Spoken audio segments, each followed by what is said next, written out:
오늘 우리가 고린도전서 1장 1절로부터 9절을 읽었거든요.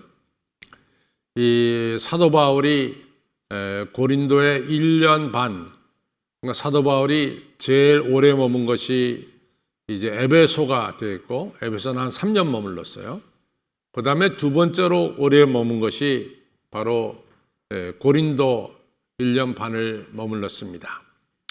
그리고 사도 바울이 에베소에서 보낸 편지가 고린도 전서와 고린도 후서가 되겠습니다. 고린도 전서는 아시다시피 16장으로 되어 있고, 고린도 전서를 여러분들이 정말로 많이 읽었습니다. 근데 어떤 말씀을 기억하고 있는지 저는 잘 모르겠어요. 근데 여러분들 고린도 전서에서 기억나는 성경이 있을까요? 기억나는 성경. 고린도 전서. 네? 13장 13절요. 그렇죠. 맞습니다. 시작. 그런즉 믿음, 소망, 사랑 이 세 가지가 있을 텐데 그 중에 제일은 뭐요? 사랑이라. 아멘. 고린도전서 13장 13절의 말씀이 너무 유명하죠. 또 1절의 말씀, 사람의 방언과 천사의 말을 한다 할지라도 사랑이 없으면 울리는 구리와 같고 울리는 갱거리와 같다라고 시작되는 고린도전서 13장 1절의 말씀은 1절부터 13절에 이르기까지 너무나 귀한 말씀들이 많이 들어 있습니다. 그래서 찬송가나 복음성가에 보면은 이 고린도전서 이 13장에 나오는 말씀을 기초로 해서 가사를 복음성가 가사나 찬송가 가사를 쓴 것이 많이 있어요. 그만큼 유명한 게 고린도전서 13장인데 어떻게 사도 바울이 이같이 유명한 말씀 고린도전서 13장을 쓰실 수가 있었을까? 좀 궁금하잖아요. 너무나 유명한 말씀입니다. 그런데 소크라테스가 대단한 철학자입니다. 그렇죠? 대단한 철학자죠. 근데 일설에 의하면 소크라테스가 소크라테스 된 것은 소크라테스의 악처 때문이었다. 이런 이야기가 있어요. 소크라테스 부인이 굉장히 악처였던 것 같아요. 그래서 소크라테스가 대단한 철학자 되게 하는데 큰 밑거름이 됐다. 이런 얘기를 합니다. 고린도전서 13장이 어떻게 이같이 나오게 됐을까 생각해 보면은 우리가 고린도전서를 좀 살펴보면 됩니다. 고린도서 1장을 보면은 고린도 교회가 네 파로 갈려요. 바울파, 아볼로파, 또 베드로파, 예수 그리스도파. 사도 바울이 얼마나 속상했으면 야, 예수의 몸이 갈렸느냐? 왜 이렇게 됐냐 말이야. 내가 누구한테 세례 줬다고 말이지. 내 파가 있고 네 파가 있냐 말이야. 고린도서 1장에 이같이 고린도 교회의 첫 번째 문제인 파가 갈려지는 이런 문제를 언급하고 있습니다. 두 번째는 고린도서 5장을 넘어가면은 뭐가 나오냐면 고린도 교회 지도자가 자기 아버지의 후처, 그러니까 계모를 건드렸어요. 그리고 교회 지도자가 된 거예요. 그러니까 사도 바울이 이건 있을 수가 없다. 이거는 이방 종교, 우상을 섬기는 종교에서도 이런 일은 있을 수가 없다. 제가 지난주에 세계 종교의 이 공통점이 있다 그랬어요. 하나는 도덕이고, 두 번째는 책임감이고, 세 번째는 예배의식이고, 이런 이야기를 제가 했어요. 그러니까 어느 종교나 도덕이 있는데 이처럼 기독교에서 그것도 이 지도자가 자기 아버지의 처를 건드린 자가 어떻게 지도자가 되느냐. 사도 바울은 에베소에 있으면서 나는 벌써 그 사람을 정죄했다. 너희들 뭐하냐 말이야. 이러면서 사도 바울이 고린도서 5장의 문제를 다루고 있어요. 6장으로 넘어가면 무슨 문제가 나오냐면은 아니 고린도 교회 사소한 문제가 교회 안에서 일어나잖아요. 이런 문제 저런 문제. 그러면 교회 안에서 얼마든지 해결할 수 있는데 문제만 일어나면 세상 법정으로 가져가는 거예요. 세상 법정으로. 그러니까 사도 바울이 너무 답답해가지고 야, 너희들은 말이지 그만한 문제 해결할 사람이 없냐. 그러니까 예수님 안 믿는 사람들, 너희들 그런 사람들한테 가서 교회 문제를 갖다 해결하려고 드느냐 말이야. 이러면서 사도 바울이 아주 실망감을 표출합니다. 그것이 고린도서 6장이에요. 또 고린도서 7장으로 넘어가면 아니 이제 예수님의 재림이 가까웠는데 무슨 가정을 이루며 사느냐. 예수님 재림 때 혼자서 잘 지내다가 재림의 예수님을 만나야 되지 않겠느냐. 뭐 이런 이야기를 하면서 아니 이 교회 내에서 이혼이 밥 먹듯이 이루어지는 거예요. 이혼이. 근데 그 목적은 재림의 주님을 만나기 위해서 홀로 지내야 되겠다. 근데 사도 바울이 보면은 이건 절대로 성서적이 아니에요. 아니 결혼한 상태에서 재림의 주님 만나면 뭐 잘못된 거 있냐 말이야. 전혀 잘못된 거 없거든요. 근데 이 자꾸만 이혼을 통해서 또 남자들 따로 놀고 여자들 따로 놀면서 더 도덕적으로 부패해지니까 사도 바울이 그걸 브레이크를 걸었어요. 어디 성서에 이혼을 그렇게 하라고 그랬냐 말이야. 너희들 기도할 동안에는 잠시 분방할 수 있지만은 기도가 끝나면 곧바로 방을 합쳐야 돼. 분방하지 말아라. 이렇게 이제 고린도 7장에 고린도 교회 내 이혼 문제를 다루고 있습니다. 그 다음에 고린도서 8장으로 가서 보면은 뭐가 나오냐면은 나는 뭐 믿음이 분명해. 하나님 만드신 음식은 다 하나님 만드신 거야. 감사함으로 먹으면 돼. 그러니까 이런 사람들이 우상 앞에 놓여진 음식을 갖다가 마구 먹는 거예요. 근데 고린도 교인들 중에는 우상 앞에 놓여진 음식에는 귀신이 들어있다. 이런 생각을 가진 사람들도 있어요.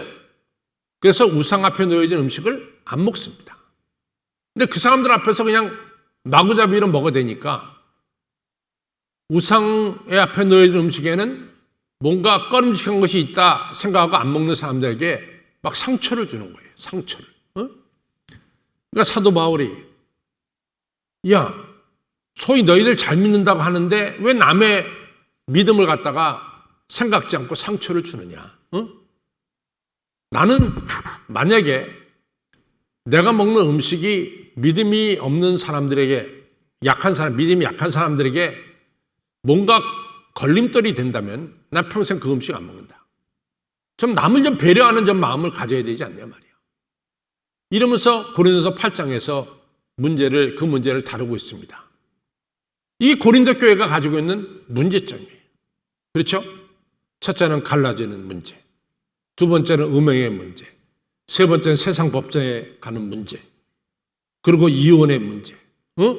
뭐 마음대로 우상 앞에 놓여진 음식 먹어서 믿음 약한 사람, 양심이 약한 사람을 상처 주는 문제, 예배에 질서가 없는 문제, 또 뭐 부자들끼리 먹고 가난한 사람 안 먹고 이런 문제들. 그런데 이런 교회 다녀야 됩니까? 안 다녀야 됩니까? 제가 묻고 싶은 건 그거예요. 대답도 안 해서 이런 교회 다녀야 돼? 안 다녀야 돼? 확실하게 얘기해. 다녀야 돼? 안 다녀야 돼? 안 다녀야 되죠. 그런데 사도 바울은 이러한 교회에 대해서 소망을 가지고 있어요. 비록 흠이 많고 여러 가지 문제가 많은 고린도 교회라 할지라도 하나님께서 이 교회를 사랑하시기 때문에, 고린도 교회를 사랑하시기 때문에 틀림없이 고린도 교회는 나중에 우리가 좀 살펴보겠지만은 모든 성도들이 그리스도 안에서 성숙해져서 예수님 재림하신 날 흠이 없는 그런 성도가 될 것입니다 라고 하는 말을 하면서 이 고린도 교회에 대한 이 소망을 가지고 있습니다. 그리고 사도 바울은 절대로 고린도 교회를 포기하지 않고 있고 더 나아가서 하나님이 고린도 교회를 사랑하십니다 라고 하는 것을 가지고 있어요. 교회란 뭐냐? 교회란 뭐냐? 아시다시피 우리가 성경을 가리켜서 뭐라고 말합니까? 하나님의 말씀. 성경이 뭐냐? 하나님의 말씀이에요. 그렇죠. 그러면 성경의 내용은 뭐냐? 이렇게 물어본다면은 성경의 내용은 하나님께서 인류를 구원하는 사역, 인류를 구원하시기 위해서 하나님께서 말씀하시고 행동하시고 기적을 베푸시고 이러한 모든 것이 기록된 것이 바로 성경이에요. 그래서 이거 갖다가 조금 어려운 말로 말하면 하나님의 구원사 이렇게 얘기해요. 우리를 구원하시는 역사가 성경의 내용이다. 그래서 하나님의 구원사다 이렇게 얘기합니다. 그러면 하나님께서 어떻게 인간을 구원하는 역사를 시행하셨는가? 아시다시피 아담과 이브가 동산 중앙에 있는 실과를 먹고 죄를 범했어요.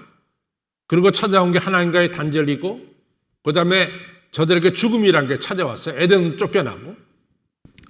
하나님이 이 죄악의 늪에 사는 우리 인류들 또 영원히 죽을 수밖에 없는 우리 인류들을 그냥 놔둘 수는 없잖아. 그러니까 하나님께서 하나님의 형상대로 창조된 인간을 구원하시기 위해서 하나님께서 활동하신 거란 말이지. 그것이 성경의 내용이란 말이지. 근데 어떻게 활동하셨느냐? 처음에 창세기 12장에 갈대아 우리에 있는 아브라함을 불러요. 그래서 아브라함을 통해서 수많은 사람들이 복을 얻도록 하나님께서 계획을 하셨죠. 그래서 아브라함의 아들 이삭의 아들 야곱을 통해서 12아들과 한 딸을 낳게 하고 이 12아들을 통해서 야곱의 12아들을 통해서 소위 말해서 이스라엘이라고 하는 하나님의 택한 백성을 만드시는 거죠. 그래서 야곱의 후손들이 식량이 없어서 애굽으로 넘어갈 때는 한 70명 정도밖에 안 됐어요. 근데 그들이 430년 동안 애굽에서 노예 생활하고 출애굽할 때는 200만 명이 넘었죠. 엄청나게 많은 사람. 근데 200만 명을 이제 출애굽할 때 보면 200만 명은 쉽게 말하면 오합지졸이에요. 오합지졸. 서로 다 애굽이란 큰 나라에 여기저기서 노동하던 사람들이 한꺼번에 뛰쳐나왔으니까 여러 사람들이 나왔단 말이죠. 근데 이런 사람들을 광야 40년을 하나님께서 훈련시키죠. 출애굽할 때는 오합지졸했지만 40년이 지나면서 출애굽한 백성들이 뭐가 됩니까? 하나님의 백성이 되는 거예요. 바로 하나님은 이렇게 훈련시킨 하나님의 백성 이스라엘을 통해서 인류 구원 사역을 이루시려고 그랬어요. 그래서 저들로 하여금 요단강 건너서 가나안 땅에 들어가게 했습니다. 그런데 문제는 어디에 생겼느냐? 이렇게 훈련받은 이스라엘 백성들이 인류 구원 사역을 제대로 감당했느냐? 그걸 못한 거예요, 결국은. 하나님의 목적대로 이 이스라엘 백성들이 인간을 구원하는 하나님의 뜻, 이 구원 사역을 제대로 행했느냐? 그것을 못했어요. 그래서 하나님께서 포기할 수 없잖아. 이스라엘이 못했다고 해서 하나님이 인류 구원하는 사역을 그만둘 수는 없죠. 그래서 독생자 아들 예수님을 이 땅에 보내시죠. 그리고 우리들의 모든 죄를 대신 지고 십자가에 달려 죽게 하셨습니다. 그리고 우리 예수님께서 죽은 자 가운데 3일 만에 부활하심을 통해서 하나님의 의로운 사역 두 가지를 이뤘어요.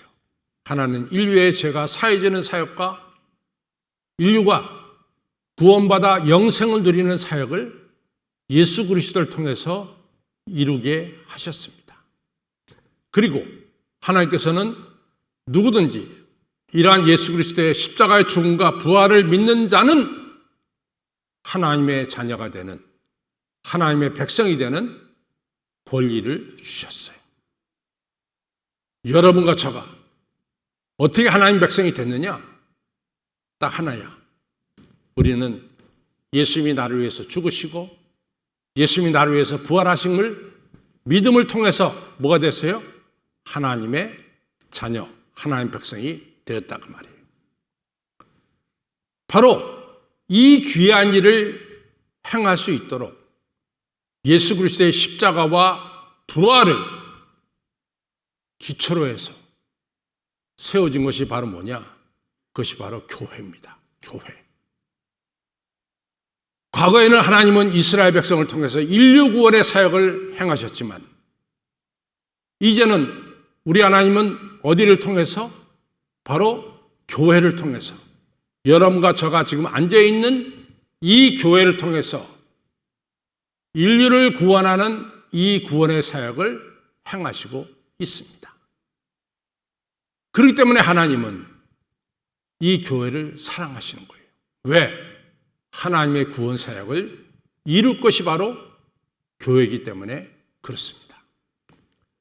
그리고 교회를 가리켜서 우리는 뭐라고 말하느냐? 예수 그리스도의 몸이다. 교회는 예수 그리스도의 몸이다.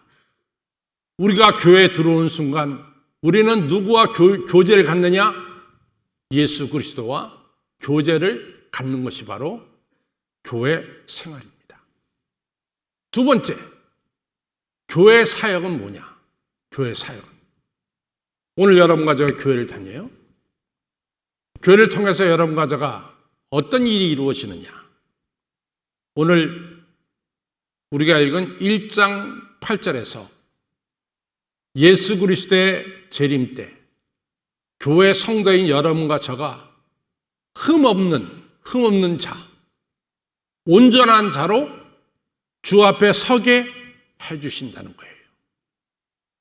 여러분과 제가 교회 생활을 통해서 놀라운 축복은 이 교회 생활을 통해서 여러분과 저는 흠과 여러 가지 잘못된 것이 많지만은 우리 안에 역사하시는 예수님께서 여러분과 저를 끝없이 변화시키고 성수시켜서 여러분과 저를 그리스도 앞에 설 때 흠없는 자로 세워주신다는 거예요. 그러니까 교회는 우리가 그리스도를 닮아가는 이런 장이 바로 교회입니다. 여러분과 저가 교회 그냥 나온 게 아니라 이 시간도 예수님은 여러분과 저 가운데 역사하셔서 여러분과 저를 그리스도를 닮아가도록 우리 가운데 역사하시는 거예요. 이것이 바로 교회예요. 두 번째로 우리가 그리스도를 닮아가는 데 있어서 중요한 것은 뭐냐? 다시 한번 말하면 우리의 성숙이. 우리가 주를 아는 일과 믿는 일에 하나가 되어 온전한 사람 위로 그리스도의 장성한 분량에 이르도록 우리가 성장을 하는 것이 우리의 목표죠. 근데 우리의 성장하는 데 중요한 것은 우리 서로 다른 사람들끼리 만남을 통해서 서로 다름을 배우고 다름을 인정하는 이런 가운데서 우리가 성숙한 사람이 되는 거예요. 자, 봅시다. 여러분들 온라인 예배를 통해서 내가 좋아하는 목사의 설교만 탁 텔레비 통해서 보고 그리고 혼자 즐겨. 그러고 나서 그 만나고 싶은 사람이 있으면 자기하고 비슷한 사람 전화 걸어. 야, 오늘 어느 카페에서 만나자. 만나. 이야기해. 서로 얘기가 똑같아. 그러면 그런 사람들끼리 맨날 만나서 신앙의 성숙이 올까요, 안 올까요? 정직하게 말해보세요. 신앙의 성숙이 옵니까, 안 옵니까? 맨날 똑같은 사람끼리 만나고 서로 주거니 받거니 똑같은 얘기만 하고 앉아있으면은 그 사람의 정말로 폭이 넓어지고 사람이 성숙해지고 그러냐 말이에요. 왜 대답들을 못해요? 절대로 성숙이 없어져. 그 자리에 머무는 거야. 그 자리에. 더 이상 발전은 없는 거야. 그러나 나와 다른 사람을 만나서 서로 의견도 다를 때 그 사람의 의견도 받아주고 또 내 의견도 피력하면서 서로 다름을 인정하면서 서로 이야기해 나가면서 하나가 되도록 노력할 때 그때 뭐가 이루어지느냐? 우리의 성숙이 이루어지는 거예요. 이것이 우리가 성숙되는 과정입니다. 맨날 우리 애가 우리 집 아버지 엄마 품속에만 있어봐. 걔가 자라납니까? 커서도 맨날 아버지 엄마 품속에 있는 애가 그래 걔가 사회를 압니까? 아니지. 걔가 초등학교, 중고등학교, 대학교를 하면서 자기하고는 영 다른 사람 만나. 그래서 싸우기도 해. 다투기도 해. 그래서 뭐가 돼요? 걔가 넓어져. 생각이 트이는 거야. 걔가 성숙해지는 거야. 교회가 바로 그런 것이에요. 교회는 여러분하고 똑같은 사람들만 모이는 것이 교회가 아닙니다. 교회는 서로 다른 사람들이 모여서 서로 이야기를 나누면서 저 사람은 내 이야기가 좀 다르구나. 그러면서 다름도 인정하고 그럴 때 우리는 그리스도를 아는 일과 믿는 일에 하나가 돼서 온전한 사람을 이루어 그리스도의 장성한 분량으로 나아가게 될 줄로 믿습니다. 교회를 통해서 여러분과 저는 궁극적으로 다 달라. 그렇지만 한 가지 분명한 것은 그리스도 안에서 우리가 한 가족이야. 우리가 교회에서 한 가족됨을 갖다가 깨닫는 것이 바로 교회입니다. 난 예수님은 좋은데 예수님을 믿는다고 뭐 교회에 모여서 같이 이런 사람은 난 싫다. 나 안 만나고 혼자서 예수님만 만나겠다. 이 교회냐 말이지.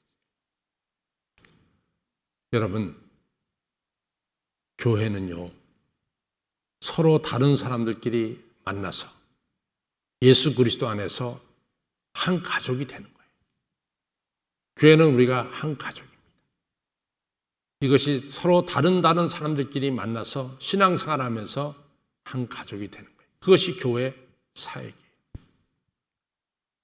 교회는 여러분과 저가 신앙생활을 통해서 그리스도를 만나고 그리스도를 통해서 그리스도를 닮아가는 것이고 또 교회 생활을 통해서 서로 다른 사람을 만나서 우리가 좀 넓어지는 사람, 성수의 길로 나가는 것이고 교회 생활을 통해서 여러분과 저는 서로 다르지만 한 가족이 되는 것이 바로 교회입니다. 그래서 이렇게 가족이 되고 한 공동체를 위한 여러분과 저가 앞으로 해야 될 일은 뭐냐? 언제나 기억하십시오. 우리는 서로의 다름을 인정해야 돼. 서로의 다름을 인정해야 돼. 그것이 바로 우리가 서로를 사랑하는 첫 번째 길이에요. 두 번째는 예수 그리스도의 몸에 머리도 있고 팔다리도 있어요. 고린도전서에 나온 얘기야. 눈이 팔다리한테 너는 필요 없어. 그렇게 말할 수가 없어요. 팔다리는 우리 눈한테 너는 필요 없어. 그렇게 할 수가 없어요. 왜? 다 그리스도의 몸에 붙어있는 한 지체이기 때문에 그래요. 우리는 서로 다름이 그리스도 안에서 하나가 돼서 우리에게 맡겨진 일이 뭡니까? 하나님의 구원 사역, 인류를 구원하는 구원 사역을 감당해내는 이런 교회가 되어야 될 줄로 믿습니다.